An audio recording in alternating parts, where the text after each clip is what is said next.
नमस्कार sir. Sir क्या नाम है आपका? सर मेरा नाम है रशपाल सिंह कुमाण। सर कहाँ से आए हैं आप? मेरा गांव है कपयाल, डिस्ट्रिक्ट संगरूर, पानीगढ़ तहसील। सर संत रामपाल जी महाराज की शरण में आने से पहले आप क्या साधनाएं करते थे? सर मैं साधनाएं तो कोई नहीं करता था, लेकिन जहाँ भी कोई मड़ी मस्जिद कोई भी 4 ईंट लगा दी वहीं प्रणाम कर देता था कि सभी जगह परमात्मा है। सर संत रामपाल जी महाराज की शरण में कैसे आए आप? सर मैं बहुत ज़्यादा नशा करता था। जब मैं कॉलेज टाइम में 2006 की बात है, जब मैंने कॉलेज में एडमिशन लिया तभी मैं कुछ गलत सोसाइटी में घुस गया और तभी से मैं इतना नशा करने लग गया कि धीरे धीरे शीशी होती है एक सर जी, वो रेक्सकॉफ की बोलते हैं, हमारे यहाँ फैंसी बोलते हैं उसको। वो फैंसी की मैं शीशी पीने लग गया और कैरी सोमा की गोली खाने लग गया। 50-50 गोली खा जाता और 3-3 4-4 वो शीशियाँ पी जाता और सुल्फा पीता था सर जी, और मैं शराब की भी बोतल पी जाता था और सारा दिन लड़ाई झगड़े करने, कभी कहीं। घर वालों ने परेशान थे मेरे से। घर में रोटी कभी बनती कभी नहीं बनती, बनती तो घर वाले बना के रख देते, खाते नहीं, सारे घर वाले परेशान थे।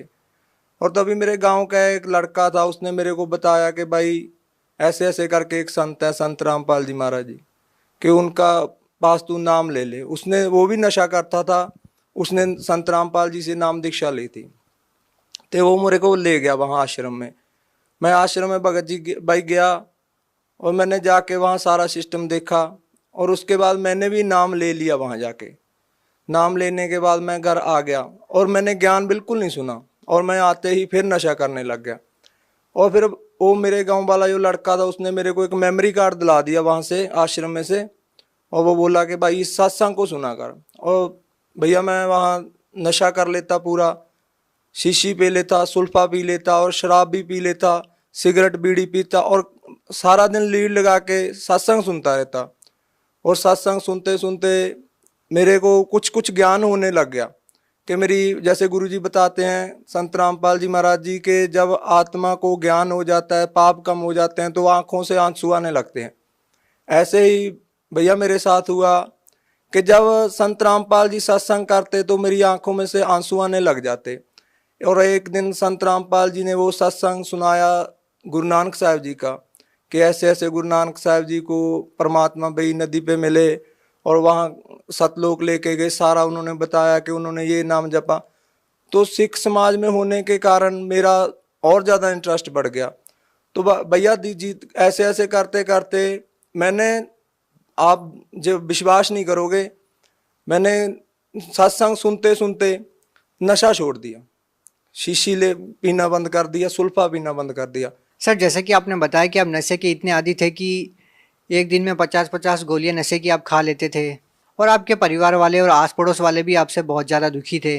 तो सर जब आप संत रामपाल जी महाराज की शरण में आए तो सर उसके बाद आपके जीवन में क्या परिवर्तन आया, क्या आपके अनुभव रहे? परिवर्तन जो आया, ये पहले तो मेरे को यकीन ही नहीं था, क्योंकि मैंने 4 महीने जनरेशन केयर सेंटर है अपने हमारे यहाँ पटियाला में, मैंने वहाँ 4 महीने मेरे घर वालों ने नशा छोड़ने के लिए वहाँ छोड़ के रखा मेरे को, और मैं उन्हीं की गाड़ी लेके भाग आया और आते ही फिर मैंने नशा करना शुरू कर दिया। और मेरे को ऐसा था भैया कि कोई भी ऐसी ताकत नहीं कि ये नशा छुड़वा दे, और मैं छोड़ना भी चाहता था। मेरी माँ, आप सच नहीं मानोगे, मेरी माँ मेरे को कह देती थी कि बेटा तू मर जा। मैं कह देता था माँ मेरे से मरा नहीं जाता, तू मेरे को ऐसे कर, कुछ खाने में मिला दे और मेरे को मत बता। आप भैया यकीन नहीं मानोगे, मेरे घर पे जाके ये पूछ सकते हो, यही स्थिति सेम टू सेम थी हमारे घर पे। वो मैं कहता था माँ तू इसमें डाल दे कुछ, मेरे को मत बता और मैं मर जाऊंगा, ठीक है। और भैया मैंने बहुत बार मैंने सुसाइड करने की भी कोशिश की, मेरा पूरा गाँव इस बात का गवाह है कि मैंने 1-2 बार ना ये जहर भी ले लिया था, खा लिया था, और फिर मैं बच जाता था। और तब मैं संत रामपाल जी महाराज के जहाँ जाने से पहले मैंने सोचा भी ऐसी कोई ताकत नहीं यार जो मेरा नशा छुड़वा दे, क्योंकि मेरे को नींद भी नहीं आती थी, मैं मेंटली अपसेट हो जाता था जब मैं थोड़ा बहुत नशे की डोज ऊपर नीचे हो जाती थी। तो मैंने सोचा भी ऐसी कोई ताकत नहीं। जब मैं वहाँ गया तो मैं उस दिन भी नशा करके गया, जिस दिन मैंने नाम दीक्षा ली तब भी मैंने। और मेरे साथ वाला जो मेरे गाँव का लड़का था उसने बोला कि भाई तू ऐसा बोल दियो कि गुरुजी मेरा नशा छुड़वा दो। मेरे को यकीन बिल्कुल नहीं था कि मेरा नशा छूट जाएगा, क्योंकि इतना नशा, इतनी डोज लेने के बाद मेरे को कोई यकीन नहीं था। और मैं गया, मैंने बोला गुरुजी ऐसे करके दास नशा करता है, आप मेरा नशा छुड़वा दो।